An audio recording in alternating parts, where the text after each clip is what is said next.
Here you will learn how to change a staff member's email or your salon's email. Changing a staff member's email, from the home page, you're going to go to the bottom of the list on the left-hand side and click on Settings. From there, a new list will show up. You'll want to go to the top and click on Staff. This will show you all of your staff. I'll be selecting Bob Monster to change, so I've clicked on him.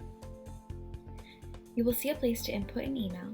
Here you can change this to the email that you want to use. Once you've input that email, you're going to scroll to the bottom and click Save.